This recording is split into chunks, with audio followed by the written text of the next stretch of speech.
Upon an overcast day in London, within the walls of 221B Baker Street, Dr. John Watson recounts his venture alongside the enigmatic Sherlock Holmes, whose mind, sharp as a tack, is matched only by the curiosity he ignites. Dr. John Watson and Sherlock Holmes regard their new abode with a mutual sense of satisfaction. Its rooms are comfortable, its windows broad, and together they begin their life at the heart of many an unsolved mystery yet to unfold. I may roam the lab or haunt the dissecting rooms, yet there are times when languor overtakes me and I lie in repose, silent as the grave. What drives you to such lengths? Your knowledge is as deep as it is narrow. I liken the brain to an empty attic. I stock mine with the tools of my trade, nothing more. A crowded mind loses its sharpness. And yet, to be ignorant of the Copernican theory, to neglect the workings of the very solar system. To me the orbit of the Earth is immaterial.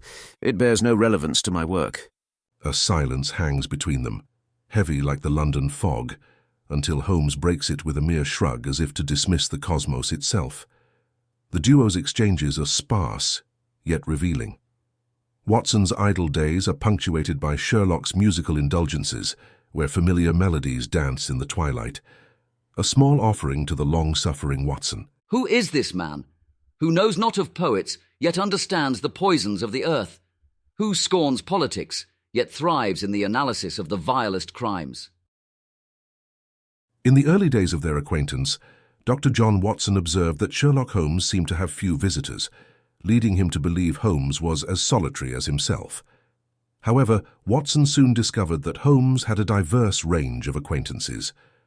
Whenever these varied individuals visited, Holmes would request the use of their sitting room, and Watson would retire to his bedroom, slightly inconvenienced but curious.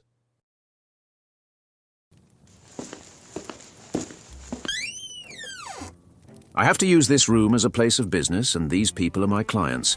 What ineffable twaddle. I never read such rubbish in my life. What is it? This article.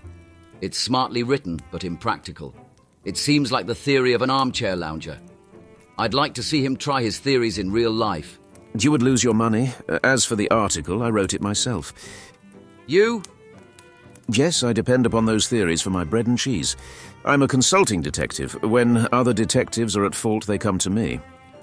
But how do you manage all of this, Holmes? I use my special knowledge and intuition. Sometimes I have to see things for myself, but often I can solve cases from here, using observation and deduction. But your deduction about my time in Afghanistan was uncannily accurate. You knew I came from Afghanistan. Nothing of the sort. I knew you came from Afghanistan. From long habit, the train of thoughts ran so swiftly through my mind that I arrived at the conclusion without being conscious of intermediate steps. There were such steps, however. The train of reasoning ran, here is a gentleman of a medical type, but with the air of a military man. Clearly an army doctor, then. He has just come from the tropics, for his face is dark, and that is not the natural tint of his skin, for his wrists are fair. He has undergone hardship and sickness, as his haggard face says clearly. His left arm has been injured.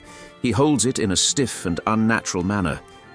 Where in the tropics could an English army doctor have seen much hardship and got his arm wounded? Clearly in Afghanistan. The whole train of thought did not occupy a second.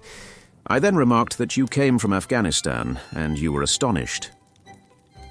It is simple enough, as you explain it. You remind me of Edgar Allan Poe's Dupin. I had no idea that such individuals did exist outside of stories. Have you read Gaboriau's works? Does Lecoq come up to your idea of a detective? Lecoq was a miserable bungler. He had only one thing to recommend him, and that was his energy. That book made me positively ill. The question was how to identify an unknown prisoner. I could have done it in 24 hours. Lecoq took 6 months or so. It might be made a textbook for detectives to teach them what to avoid. There are no crimes and no criminals in these days. What is the use of having brains in our profession? I know well that I have it in me to make my name famous. No man lives or has ever lived who has brought the same amount of study and natural talent to the detection of crime which I have done. And what is the result? There is no crime to detect, or at most, some bungling villainy with a motive so transparent that even a Scotland Yard official can see through it. I wonder what that fellow is looking for. You mean the retired sergeant of Marines?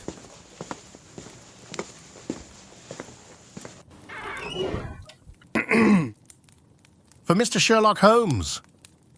May I ask, my lad, what your trade may be? Commissionaire, sir.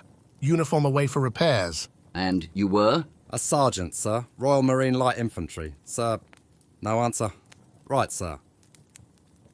The man clicked his heels together and left, leaving Watson to reflect on Holmes's uncanny ability to deduce such detailed information from seemingly insignificant observations.